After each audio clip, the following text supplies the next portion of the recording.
Welcome to Wild, Women in Lending Determined to Make an Impact. I'm your host, Robin Lavasser. They say our biggest fear is not that we are inadequate. It's being powerful beyond measure. In this podcast, I will share how to break through imaginary ceilings, lean into success, discovering your purpose, and understanding how to create the business and life of your dreams. From failures to triumphs and all the tactics in between, let's jump into the wild arena together. Welcome back to Wild with Robin Lavasser. The topic of value. What really is value? I love 3 words to be affiliated with value, and I've talked about this quite a few times, but this is really in life in general, and they can all be everything that is of value to you can be compartmentalized into one of these categories. Things that are extra valuable, maybe contain all 3. And there's also different moments in your life when you rank value in certain situations, context, really lifetime, if you will, later in life, earlier in life, where the value ranking, if you will, varies depending on what you're doing. And so what is value? Value is really time, joy, money. Time, joy, money. That's not to say everything else doesn't have value. It's to say that, gosh, how I spend my time, is this worth my time? Is this worth the investment of me? And or would that be a waste of my time? Is something that people use as a decision maker in value. Joy, would this make me happy? Do I believe this would be fun? Would this get me in a better mood, if you will? Would this put me in a bad mood, drain the energy out of me? We're making decisions, right, based on joy. We're also making decisions based on money. Will this make me money? Will this save me money? I've talked a lot about buddy selling and how my business really transformed in general when I actually got away from my most natural state, which is buddy selling. Buddy selling is very much I'm likable. We enjoyed each other. We had a great meeting. Everything. You're really nice. I'm really nice. We even have some commonalities, whether it's we're both moms or parents in general. We both love dogs or college football, whatever it may be. But, we have some commonalities. Oh, wait. And we're both in the same industry. Therefore, we do have a need for one another. My hope, based on being so kind and so likable and vice versa, we really hit it off, if you will, is that you'll call me if you need a lender, that you'll say my name to other clients because you should, because I'm so nice. But is it enough? You hear that saying that nice guys, if you will, finish last. And it's like, well, I hate that. Why can't you be nice? Guess what? You can and you should. You should always be that. But you need to be more than that when it comes to business. And what I find is that so many of us shy away from understanding and knowing our value, asserting and stating and confidently delivering our value, our competency, if you will. And that's what really breeds confidence. Because value actually allows you to have certainty.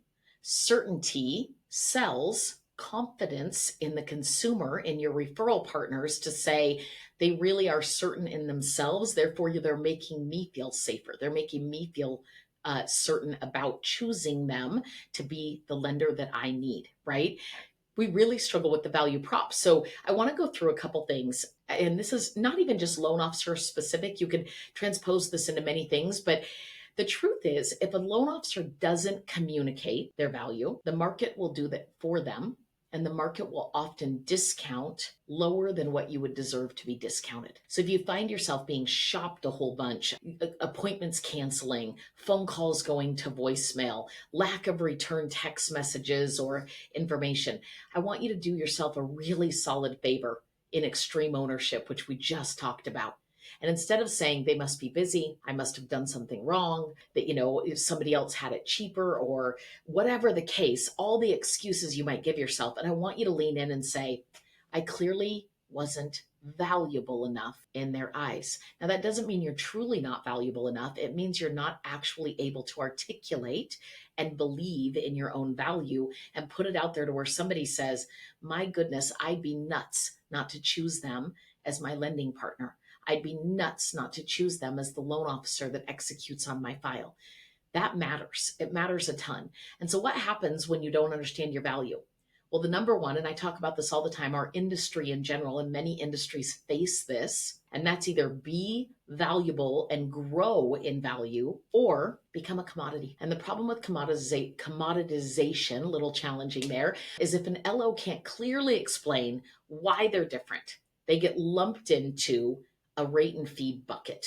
And I really like envision this right now. There's two buckets, and automatically, before even the phone call gets answered, the appointment starts, the lending consultation starts, just so you know, you don't start even.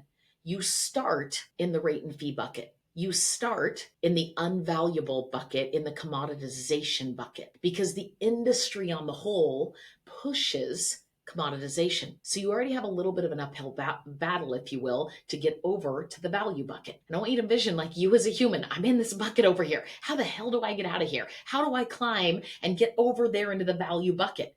Because I know that that's where I belong. And I know that that's how I will be the best for the referral partner and the client.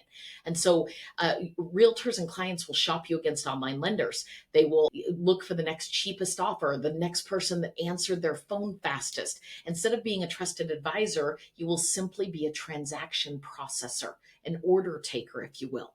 And here's what happens when that is the case. If you're burned out right now, I want you to look at yourself and say, why am I burned out? Part of it is that I'm a commodity, exhausted by people shopping you, exhausted by people rescheduling on you, exhausted by not getting answers to your phone calls, exhausted by not hearing back, exhausted with being a commodity. Therefore, we often start to avoid sales activity and we beeline into operational activity where we can show instant value. Oh, I know how to rework that loan file. Let me do this. Let me return emails. Let me create all this other stuff. And we distract ourselves because all of a sudden we feel valuable again. What if you just knew the biggest value you had was truly in sales? So that's what I want to challenge you on. When you weaken your influence by not understanding your value, you don't understand that what value is what earned you the seat at the table to begin with. And without it, you have very little authority in giving advice, financial decisions, realtors trust for referrals. You don't even really know how to ask for them. So you end up calling, let's say you call realtors on a Monday, you call them and you say things like, how was your weekend? Tell me about your Labor Day. Let me know if you need anything. And the truth is, we sometimes aren't even calling our own mom and dad or brother and sister or spouse for that matter and checking in and making small talk. Why in the world would we do it in business? And that's because we're lacking a value proposition, right? We don't understand our value.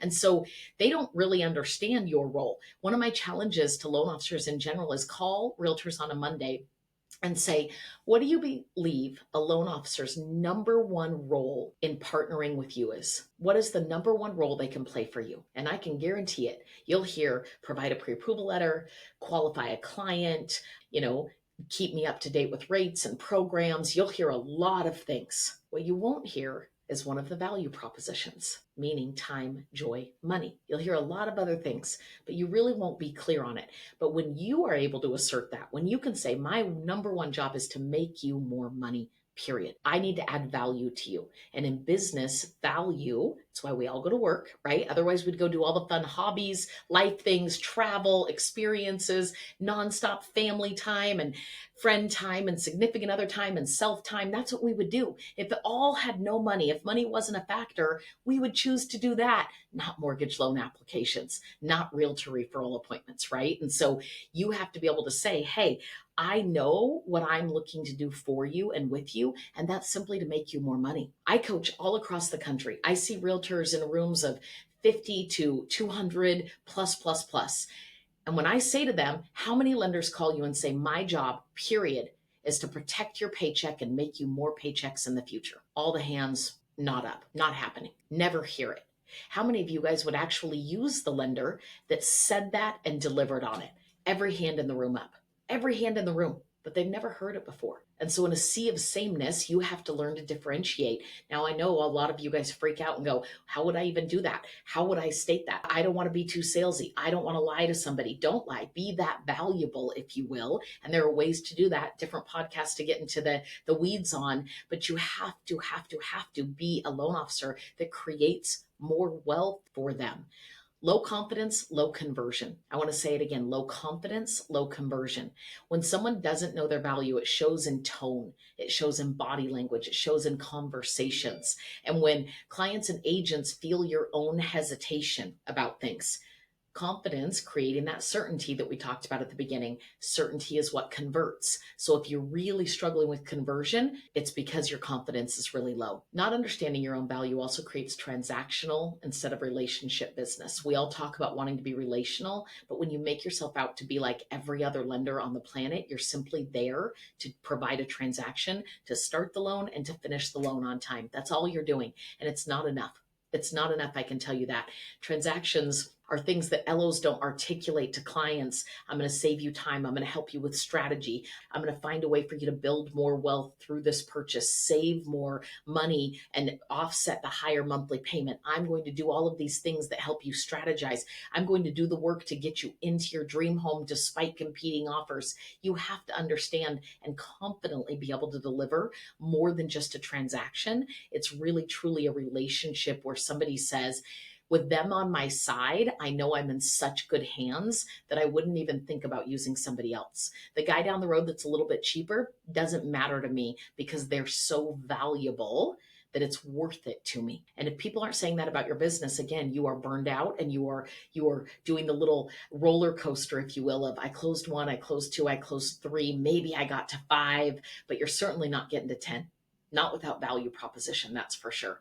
Not with just buddy selling. Very last piece, and we miss this a lot, missing your own wealth building opportunities and helping your real estate agents and your clients also build wealth. If you yourself can't articulate the value in the job that you signed up for, other than being a nice person who can give somebody a rate and a payment and cash to close, which I would say is probably 85% or better of all people with an NMLS, right? They're probably fairly decent people, nice, overall competent, can provide payment, rate, lock in, and execute on a loan. That's the truth. So it truly isn't enough, which means you're missing out on wealth building opportunities. When I transitioned from buddy selling into value selling and then understanding and confidently knowing into this day, leaning in, right? Squaring my shoulders and saying, this is how valuable I will be and am to you. And this is what I can help you with, provide you with, and being a giver to you versus just a taker. Like, hi, how's your Labor Day? Have a lead for me? That's a taker versus the giver. Right? Let me help you create more business this week. Let me help you go get a listing, go get another buyer, create more leads for you. There's all different ways for you to do it and be valuable. Man, you can build their wealth and yours, because when you can close 10 plus loans a month as a loan officer, your wealth building opportunity, probably somewhere between $40,000 and $50,000 a month in commission, it's life changing, not only for you, but for everyone that you become the one for, the charities, the family, the community, the office space, and you give other people permission to start looking and saying, how can I become valuable as well? And that creates a ripple effect in the entire industry. If this was helpful, I hope you share it. We'll see you soon. Remember to stay valuable.